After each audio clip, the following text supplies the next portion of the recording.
ಜನನಿ news ಚಾನೆಲ್ಗೆ like ಮಾಡಿ, subscribe ಮಾಡಿ, ಶೇರ್ ಮಾಡುವ ಮೂಲಕ ನಮ್ಮ ಚಾನೆಲ್ಗೆ ಸಹಕರಿಸಿ.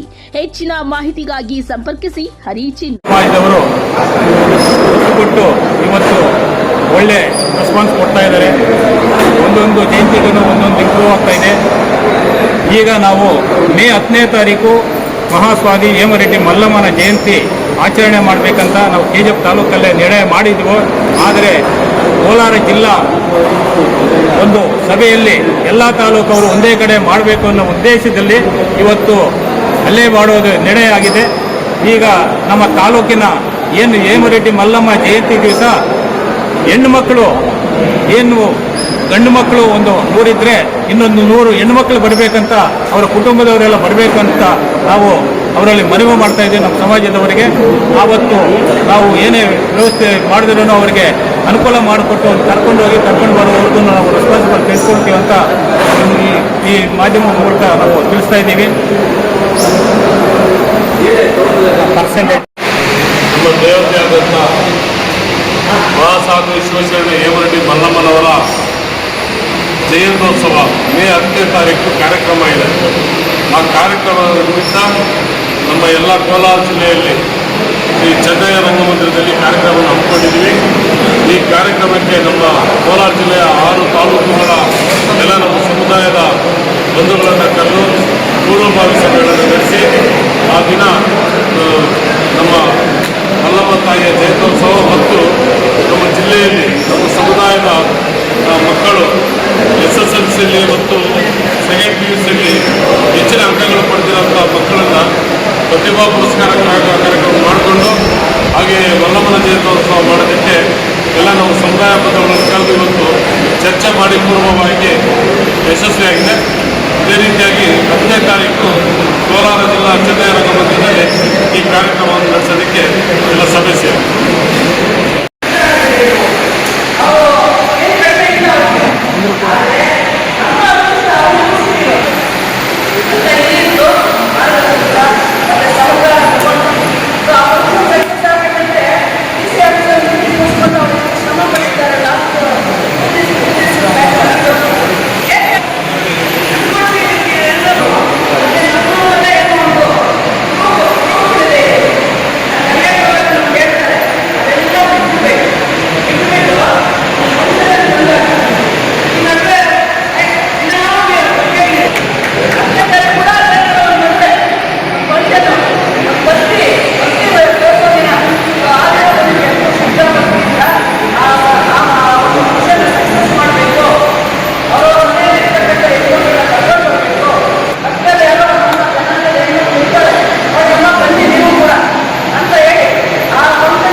ಮಕ್ಕಳು ಪ್ರತಿಭೆಗಳನ್ನು ಗುರುತಿಸುವಂತ ಒಂದು 2 ವರ್ಷದಿಂದ ಮಾಡ್ತಾ ಇದ್ದೀವಿ.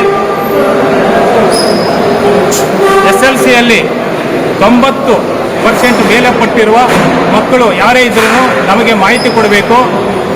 ಒಂದು 5ನೇ ತಾರೀಕು ಒಳಗಡೆ ನಾವು ಅದನ್ನು ಅವರಿಗೆ ವ್ಯವಸ್ಥೆ ಮಾಡ್ಕೊಳ್ಳೋಕ್ಕೆ ಅನುಕೂಲವಿರುತ್ತೆ. ಯಾಕಂದರೆ ಲಾಸ್ಟಲ್ಲಿ ಒಂದು ಇದು ಮಾಡಿದ್ರೆ ನಾವು ಪೂರ ತಯಾರಿ ಆಗಿದ ಮೇಲೆ ಕಷ್ಟ ಆಗುತ್ತೆ. ಆ ಒಂದರಲ್ಲಿ ಎಲ್ಲ ನಮ್ಮ ಸಮಾಜದ ರೆಡ್ಡಿ ಸಮಾಜದ ಎಲ್ಲ ಯಾವುದೇ ಊರಲ್ಲೂ ಇದ್ರೂ ಅವರು ಗುರುತಿಸಿ ಆ ಪಂಚಾಯತಿಗೆ ನಾವು ವಹಿಸಿದ್ದೀವಿ. ಆಗಲೇ ಮಾಹಿತಿ ಹೋಗಿದೆ. ಈ ಮತ್ತೊಮ್ಮೆ ಅವ್ರಿಗೆ ಹೇಳ್ತಾ ಇದ್ದೀವಿ. ಆಮೇಲೆ ಅದೇ ದ್ವಿತೀಯ ಪರೀಕ್ಷೆಯಲ್ಲೂ 90% ಬಂದಿರೋರನ್ನ ಗುರುತಿಸಿದ್ದೀವಿ. ಯಾರಾದರೂ ಮಿಸ್ ಆಗಿದ್ದರೆ ಆ ಪಂಚಾಯಿತಿಯಲ್ಲಿ ಆ ಹಳ್ಳಿ ಯಾವ್ದು ಬರುತ್ತೆ ಅವರೇ ರೆಸ್ಪಾನ್ಸಿಬಲ್ ಆಗ್ತಾರೆ ಅಂತ ನಾನು ಮತ್ತೊಮ್ಮೆ ಹೇಳ್ತಾ ಇದ್ದೀನಿ. ಯಾಕೆಂದರೆ ನಾವು ಪೂರ್ತಿ ತಾಲೂಕು ನೋಡೋಕ್ಕಿಂತ ಅದೇ ಹಳ್ಳಿಯವರು ಕೊಟ್ಟರೆ ಅನುಕೂಲ ಆಗುತ್ತೆ ಅಂತ ಅದೇ ಪಂಚಾಯತಿಯಲ್ಲಿ ಯಾವ ಹಳ್ಳಿ ಇದೆಯೋ ಆ ಹಳ್ಳಿಯಲ್ಲಿ ಗುರುತಿಸಿ ಅದು ನಮಗೆ ಮಾಹಿತಿ ಕೊಟ್ಟರೆ ನಮ್ಗೆ ಅನುಕೂಲ ಆಗುತ್ತೆ. ಮೇ 10ನೇ ತಾರೀಕು ಎಲ್ಲರಿಗೂ ನಾವು ಸನ್ಮಾನ ಕಾರ್ಯಕ್ರಮ ಇಟ್ಕೊಂಡಿದ್ದೀವಿ. ಎಲ್ಲರೂ ನಿಮ್ಮ ಸಹಕಾರ ಬೇಕಾಗುತ್ತೆ, ನಮ್ಮ ಸಮಾಜದ ಸಹಕಾರ ಬೇಕಾಗುತ್ತೆ. ಜೈ ಕರ್ನಾಟಕ ಮಾತೆ, ಜೈ ರೆಡ್ಡಿ ಜನಸಂಘದ ವತಿಯಿಂದ ಮೇ 10ನೇ ತಾರೀಕು ಶ್ರೀ ಶರಣೆ ಹೇಮರೆಡ್ಡಿ ಮಲ್ಲಮ್ಮ ಜಯಂತ್ಯೋತ್ಸವವನ್ನು ಹಮ್ಮಿಕೊಂಡಿದ್ದು ಜಿಲ್ಲಾ ಆಡಳಿತದಿಂದ ಕಾರ್ಯಕ್ರಮವನ್ನು ಹಮ್ಮಿಕೊಂಡಿದೆ. ಅದಕ್ಕೆ ಪೂರ್ವಭಾವಿಯಾಗಿ 6 ತಾಲೂಕುಗಳಲ್ಲಿ ಈ ದಿನ ಕೆಜಿಎಫ್ ತಾಲೂಕಿನಲ್ಲಿ ಪೂರ್ವಭಾವಿ ಸಭೆಯನ್ನು ಈ ಸಭೆಯಲ್ಲಿ ಎಲ್ಲ ಹಿರಿಯ ಮುಖಂಡರು ಕೂಡ ಭಾಗವಹಿಸಿದ್ದಾರೆ. ಈ ಕಾರ್ಯಕ್ರಮದಲ್ಲಿ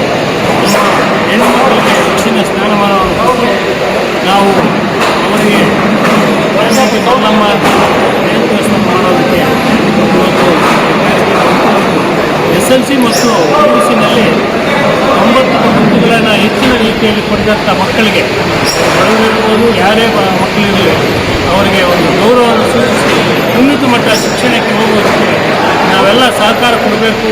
ಆ ಕಾರ್ಯಕ್ರಮವನ್ನು ಹಮ್ಮಿಕೊಂಡು ಅವರಿಗೆ ಗೌರವವನ್ನು ಸೂಚಿಸುವುದಕ್ಕೆ ಮೇ 10ನೇ ತಾರೀಕು ಜಿಲ್ಲಾದಲ್ಲಿ ಎಲ್ಲ ಶಾಸಕರು ಮತ್ತು ಮಂತ್ರಿಗಳನ್ನು ಕರೆಸಿ ಈ ಕಾರ್ಯಕ್ರಮವನ್ನು ಹಮ್ಮಿಕೊಂಡಿದ್ದೀವಿ.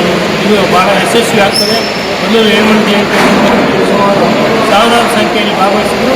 ಅದೇ ರೀತಿ ಈ ಸಾರಿ ಕೂಡ ಮಹಿಳೆಯರು ಹೆಚ್ಚಿನ ಸಂಖ್ಯೆಯಲ್ಲಿ ಭಾಗವಹಿಸಿ ಈ ಕಾರ್ಯಕ್ರಮವನ್ನು ಯಶಸ್ವಿ ಮಾಡೋದಕ್ಕೆ ಸಹಕಾರ ಕೊಡ್ತಾರೆ ಅಂತೇಳಿ KGF ತಾಲೂಕು ಮತ್ತು 6 ತಾಲೂಕುಗಳಲ್ಲಿ ನಾನು ಮನವಿ ಮಾಡ್ತೀನಿ. ಯಾಕೆಂದರೆ ನಮ್ದೇನೇ ಇದ್ರೂ ನಿಮ್ಮ ಮೂಲಕ ಚೆನ್ನಾಗಿ ವಿಚಾರ ಮಾಡ್ತಾ ಇದ್ದೀರಾ. ಯಾಕೆಂದರೆ ನಮ್ಮ ರೆಡ್ಡಿ KGF ತಾಲೂಕಿನ ರೆಡ್ಡಿ ಜನಸಂಘ ಏನು ಒಂದು ಸಮಾಜವನ್ನು ಒಗ್ಗೂಡಿಸ್ಬೇಕು ಅಂತ ನಾವು ಪ್ರಯತ್ನ ಮಾಡ್ತಾ ಇದ್ದೆವು. ಅದೇ ಥರ ಎಲ್ಲರೂ ನಮ್ಮ ರೆಡ್ಡಿ ಸಮಾಜ ಸಭೆಯನ್ನು ಅದರಲ್ಲಿ ತಾಲೂಕಿನಲ್ಲಿ ಕಾರ್ಯಕ್ರಮ ಮುಗಿಸ್ಕೊಂಡು ಕಾರ್ಯಕ್ರಮ ಮುಗಿಸ್ಕೊಂಡು